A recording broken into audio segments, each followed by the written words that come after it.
Amados hermanos y hermanas en el Señor, hoy estamos celebrando el 14º domingo del tiempo ordinario. Hoy es el día del Señor. Celebramos estas vísperas dominical, la Eucaristía, que llena nuestros corazones con la gracia del Señor que se hace presente por medio de la palabra, pero también por medio del pan y del vino. Qué bonito lo que hemos escuchado hoy en esta liturgia. Y en la primera lectura del libro del profeta Ezequiel hay unas palabras que evidentemente son dirigidas también para nuestro quehacer misionero. Dice el Señor: yo te envío a los israelitas, a un pueblo rebelde. El Señor nos ha enviado a predicar. ¿A dónde te envía el Señor? ¿A un pueblo rebelde? ¿A dónde te envía el Señor? ¿A unos vecinos rebeldes? ¿A una esposa rebelde? ¿A un esposo rebelde? Yo te envío a un pueblo rebelde, a una familia, a unos hijos rebeldes, unos hijos que ya perdieron el temor de Dios,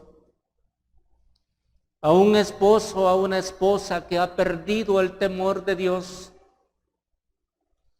Aquellos hermanos que venían a la iglesia y que han perdido el temor de Dios. Aquellos hermanos evangelizados que se han alejado de Dios. Yo te envío a un pueblo que no va a ser fácil reevangelizar. Aquel pueblo que le ha dado la espalda a Dios. Y en esta pandemia, hermanos, ¿cuánta gente le ha dado la espalda a Dios? ¿Cuánta gente se ha alejado de Dios? ¿Cuánta gente ha vuelto a caer en aquellas cosas donde ya había salido? ¿Cuántos hermanos nuestros han retrocedido? ¿Cuántos hermanos nuestros ya no quieren saber de Dios? Ya no quieren saber nada de la pequeña comunidad. Ya no quieren saber nada del movimiento. Ya no quieren saber nada de la Eucaristía, de la confesión. ¿Cuántos hermanos nuestros se alejaron de la oración, de aquello que nutría su alma, de aquello que les alimentaba, de aquello que cada día les hacía vencedores de aquellos problemas, de aquellas tentaciones, de aquellas tormentas? Hermanos y hermanas, estamos viviendo una época bien difícil, que toca evangelizar, que somos enviados de Dios. Preguntémonos, ¿a dónde me envía el Señor? ¿A dónde me envía el Señor para que anuncie su palabra, para que yo evangelice? El Señor no nos está enviando al África. El Señor no nos está enviando lejos. Si allí quizás, hermanos, en nuestras casas habrá una gran necesidad quizás de evangelización. Quizás mamá o papá ya no vienen a la iglesia, ya no hacen el Santo Rosario. Quizás algún hijo se está alejando de Dios. Quizás algún familiar necesite que lo reevangelicemos. Quizás aquellos compañeros de trabajos que bien sabemos que viven en pecados graves, que son pecadores impedernidos. Muchas veces, hermanos, les tenemos miedo y no les anunciamos ni siquiera de nada de Dios. Y algunos En el peor de los casos, que hasta pena nos da decir que somos católicos. Hasta pena nos da decir que vamos a la iglesia. Yo te envío a los israelitas, a un pueblo rebeldes. Ellos y sus padres me han traicionado hasta el día de hoy. Sus hijos son testarudos y obstinados. A ellos te envío para que les comunique mis palabras. Y ellos te escuchen o no, porque son una raza rebelde. Sabrán que hay un profeta en medio de ellos. En el día del bautismo, cuando fuimos ungidos con el santo crisma en nuestra cabecita, nosotros también, hermanos, formamos parte de esa profecía, de ese reinado de Dios, y que tenemos la obligación de anunciar la buena nueva del Evangelio. Yo te envío. Va a decir pues el apóstol Pablo, ay de mí si no anuncio el Evangelio. Evidentemente que hay muchas maneras de cómo nosotros podemos acercar a la gente a Dios. Hoy en día quizás no se necesita mucho de palabras o de prédicas, sino más de testimonio de vida. Testimonio de vida en casa, que no es fácil. Que tantito nos equivocamos, lo primero que nos sacan es la religión. Y usted que no va a la misa, usted que no va a la pequeña comunidad, usted que no va al movimiento, acaba de venir de la iglesia y ya está enojado, ya está enojada, ya está renegando. ¿Y cuánto duele, hermano, que le saquen a uno la iglesia? Duele mucho. Sin embargo, tenemos nosotros que seguir adelante anunciando al Señor con palabras y lo más importante con el testimonio de vida. Allí donde nos envía el Señor no va a ser fácil. Nos cuenta hoy el evangelista que Jesús fue a su tierra y ahí pasan dos cosas. Primero, que había una admiración a aquellas palabras que decía Jesús, aquellas obras que hacía Jesús. Y la gente se preguntaba, ¿de dónde le viene tanta sabiduría? ¿De dónde le vienen tantos milagros? La gente era espectadora de aquello que hacía el Señor. Veía las cosas grandes que hacía el Señor, pero solo se quedaron con la admiración.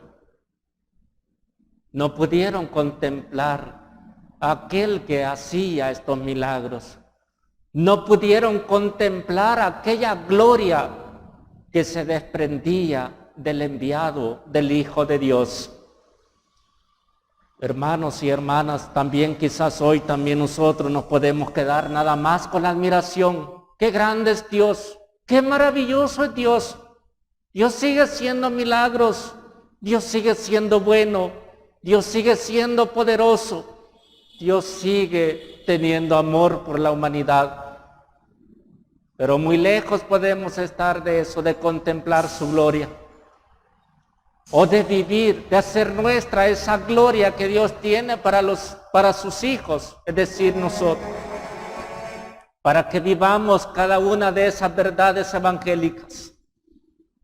La gente que queda nada más con la admiración en su vivencia, no puede experimentar nada de eso.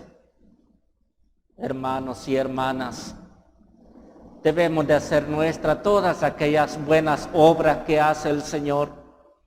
Pero si tenemos un corazón que se ha endurecido, si vivimos en la indiferencia, evidentemente que esa gracia no va a penetrar nuestras vidas, no va a penetrar nuestro corazón. Y nuestra vida va a seguir igual o peor. Vamos a irnos siempre en el camino equivocado. Y luego comienzan a señalar al Señor que no es hijo del carpintero, que no viven aquí sus hermanas, que no es María su madre, José su padre. Qué difícil. Aquella gente que está cerrada y que no quiere entender o no quiere hacer suyo aquellas cosas grandes que el Señor les llevaba. Qué difícil es predicar en casa. Qué difícil predicar en la colonia. Qué difícil predicarle a la familia. Si solo los defectos nos van a ver. Pero sabemos su historia. Sabemos quién es este. ¿Y quién es este que está frente de mí hoy predicando? ¿Quién es este que han puesto al frente de esta pequeña comunidad? ¿Quién es este? Me va a decir cosas si yo conozco su vida. Qué difícil es predicarle a la familia. Hermanos y hermanas, ciertamente el Señor se vale de nuestras debilidades también. El Señor se vale de nuestra fragilidad, de nuestra naturaleza caída. Y de nosotros el Señor quiere mostrar también su gloria. Y por medio de nosotros el Señor quiere hacer un puente. Quiere ser conocido también por los demás. Nos utiliza a nosotros, sin importar de dónde hayamos salido, sin importar lo que hayamos hecho. Hermanos y hermanas, cuando una persona vaya a hablarnos de Dios, una persona pues conocida, la pongan al frente de una pequeña comunidad, de un movimiento, escuchemos siempre la voz de Dios, porque el Señor se quiere valer de esa persona. Y no busquemos su pasado, no busquemos lo que esa persona hizo, sino lo que Dios quiere comunicar por medio de esta persona. No será fácil esta tarea evangelizadora allí donde el Señor nos envía. Y quizás podemos desanimar y decir, pues ya no soy escuchado. Recibo críticas. Hoy también esas palabras nos dan ánimo en la segunda lectura, donde le dice el Señor, Pablo, te basta con mi gracia. Te basta con mi gracia. Ante aquellas dificultades que tenemos en nuestro diario vivir, los problemas, las tentaciones, las caídas, el Señor también nos quiere decir a cada uno de nosotros, te basta con mi gracia. Pero Señor, no puedo vencer este pecado, te basta con mi gracia. Señor, estoy desanimado, te basta con mi gracia. ¿Y dónde está la gracia del Señor? En el sacramento de la reconciliación, en nuestra oración diaria, en la Santa Eucaristía, en la pequeña comunidad, en el movimiento, en el Santo Rosario, en la palabra de Dios, la Sagrada Escritura. Allí encontramos la gracia del Señor. Pablo, te basta con mi gracia. Pidámosle, hermanos y hermanas, al Señor que nos dé fuerza. Muchas veces nos sentimos desanimados por las pruebas que pasan en nuestro diario vivir. Pero la gracia del Señor siempre está allí, que nos quiere reanimar siempre. Que nuestra Madre María Santísima y San José nos ayuden con su intercesión. Que así sea.